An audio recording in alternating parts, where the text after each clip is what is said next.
My girlfriend Lydia Fox, the one who was supposedly dying, turned out to be the secret daughter of one of the richest families in the city. And me? I ran a fried rice food truck on a street corner. Lydia was always sick, or at least I thought so. I took care of her and gave her everything I could afford. Then one day, 10 black Bentleys from the Fox family showed up at my apartment building to take her home. She left without a second thought, but she took my roommate with her. A reporter shoved a microphone in her face. Miss Fox, what's your relationship with this guy? Lydia's voice was ice cold. Him. Nobody. Just a caregiver I hired. Later, she became the city's untouchable princess, and I married her worst enemy. On our wedding night, Lydia had me kidnapped. She got in my face. Why'd you marry that ugly scarred woman? I stayed calm. Because she never treated me like the help. Lydia laughed bitterly. You're pathetic. Totally spineless. I nodded. Yeah, you're right. I'm just that pathetic. The day the Fox family came for her, those 10 Bentleys blocked the whole street to my building. Reporters were everywhere, turning our crappy apartment building into a total circus. I couldn't even get my food cart through after work, so I had to walk. My neighbor, old Mr. Henderson, grabbed my shoulder. Ethan, your luck just changed, kid. Your Lydia's the Fox family's long-lost daughter. The old man himself sent for her. You're set for life now. Before I could even process it, Lydia walked out, surrounded by handlers. I'd never seen her like this. She wore some fancy designer dress and moved like royalty. She looked nothing like the girl I knew. She looked like a movie star, like fate had blessed her with everything. And right next to her was my roommate, Jason. Lydia looked at me. Her eyes were cold and full of pity. A reporter jumped on it. Miss Fox, what's your relationship with this man? Lydia looked away. No relationship. He's just a caregiver who helped me out for a while. Everyone gasped. They'd all seen me buying stuff for her, helping with her physical therapy. Everyone knew I was her boyfriend. Suddenly, I was the center of attention. People staring, laughing, feeling sorry for me. I froze. I looked down at myself, my $10 shirt, my $20 shoes, looking exhausted and worn out. I guess I did look like hired help, but I'd spent 5 years taking care of her. Even if she just called me her neighbor, it wouldn't have hurt this bad. She walked to the car. Lydia opened the door for Jason first. Then she turned back to me, like she just remembered something. You did take care of me for a while. If you want something, ask. I'll give you one thing. Mr. Henderson pushed me. Go on, kid. Ask her to take you with her. But I didn't move. I just held up the pharmacy bag. Since you're not dying, you can pay me back for all the medicine I bought you, and living expenses. Total is $48,600. I pulled out my phone and showed her the calculator. People laughed. They thought I was being stupid. Lydia was a Fox now. What was 50 grand to her? If I'd asked for $1 million, she probably would have given it. Lydia frowned for a second. Then she had her assistant write me a check. I took it. $50,000. She even added $1,400 extra. Jason, now holding her arm, looked at me. Ethan, Lydia's been generous, but you two are in different worlds now. Don't go around telling stories that could hurt her reputation. Lydia stared at me. I don't want anyone knowing we were ever together. I got it. I was an embarrassment. She was scared I'd tell people she used to be my girlfriend. She didn't need to worry. I wouldn't. Having a girlfriend that heartless wasn't exactly something to brag about. The Bentleys drove off, and the crowd left. Only Mr. Henderson stayed, pissed off on my behalf. Ethan, are you stupid? What can you do with 50 grand? You can't even buy a closet in this city. My face went pale, but that's all she owed me. Falling for her was my choice. Taking care of her was my choice too. I loved the wrong person. That's on me. Mr. Henderson sighed and called me a fool. I went back to our apartment. Everything of Lydia's was gone. Jason's stuff too. The place was trashed. They didn't even bother cleaning up.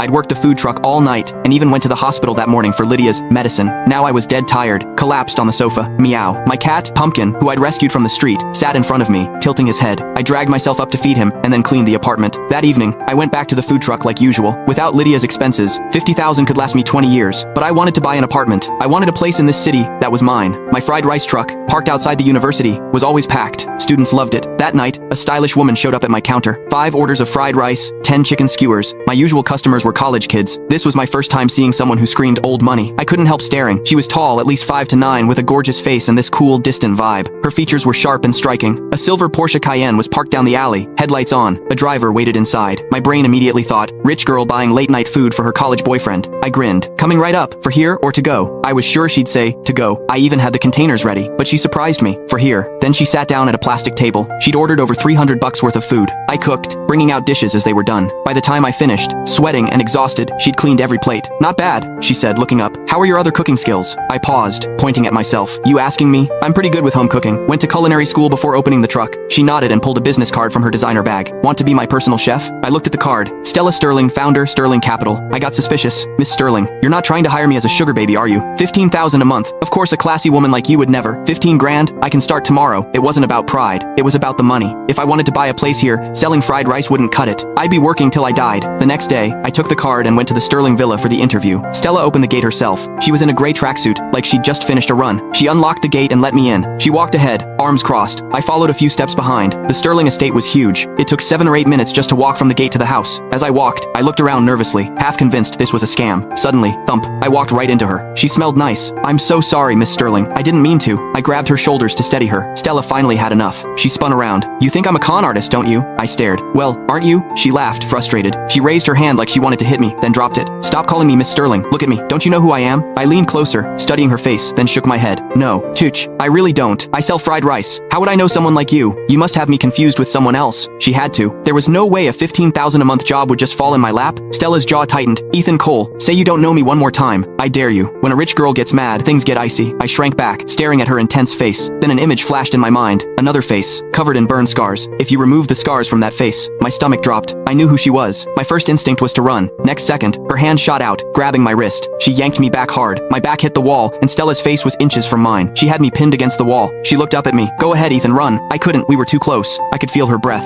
I didn't dare move, scared she'd think I was taking advantage. The truth was, before Lydia, there was someone else. The summer I was 17, a new student transferred into our class. Her name was Chloe. Her face was covered in scars from a fire. The other kids were scared of her. They avoided her. No one would sit with her at lunch. Behind her back, they called her the monster. Her deskmate demanded to be moved, saying her face gave him nightmares. The teacher asked if anyone would sit with Chloe. I saw Chloe's hands gripping her desk, white-knuckled. She was trying to hide how scared she was. The classroom went silent. No one moved. Then I slowly raised my hand. The class laughed. Yeah, teacher, let Ethan sit with her. The trash picker and the monster, perfect match. Back then, my grandma, who adopted me, was still alive. She supported us by collecting recyclables. I'd go through trash bins after school, collecting bottles and cans to help her. The other kids looked down on me. They said I smelled. Since the start of high school, I'd always sat alone. The teacher would scold kids for teasing me. But you can't stop gossip. Behind my back, my nickname was the trash picker. Now ignoring the laughter, I clutched my shirt and asked Chloe quietly, Chloe, would you be okay with me as your deskmate? I was terrified she'd be disgusted by me too. To my surprise, she nodded hard. As long as you're not scared of me, I'd like that. After that, we spent more and more time together. I discovered Chloe was brilliant. She was always first in our grade on every test. She tutored me, and I brought her the rice dumplings my grandma made. When bullies tried to mess with her, I grabbed a bat and fought them off. When I didn't have lunch money, she'd split her allowance with me. Senior year, she told me she liked me. She asked me to apply to the same university, Kingswood University. I said yes. I put Kingswood as my first choice. But the night before the deadline, I was working catering at a fancy hotel, and I saw Chloe there with her family. At their table was a good-looking, well-dressed guy sitting next to her. When their parents left, I heard them talking. They were planning for him to go abroad with Chloe over the summer while she got surgery on her face. When they got back, they'd announced their engagement. I admit it. In that moment, I lost all confidence. I went home, changed my application, and sent Chloe one text. I fell for someone else. We're done. Then I blocked her everywhere. No one knew which university I ended up at, and I never heard about Chloe again. If Lydia hadn't been all over the news when she went home, I might never have known you were back in the city. Stella's voice shook with anger. That's someone else you mentioned. It was Lydia, wasn't it? I couldn't believe it. The lame excuse. I used to break her heart. She'd held on to it all these years. I pulled my hand free. Whether it was or not, it doesn't matter anymore. We broke up, remember? Stella looked ready to explode. Am I your pet? Someone you can just dump whenever you want? Just then, the villa door opened. A handsome guy in a white suit stepped out.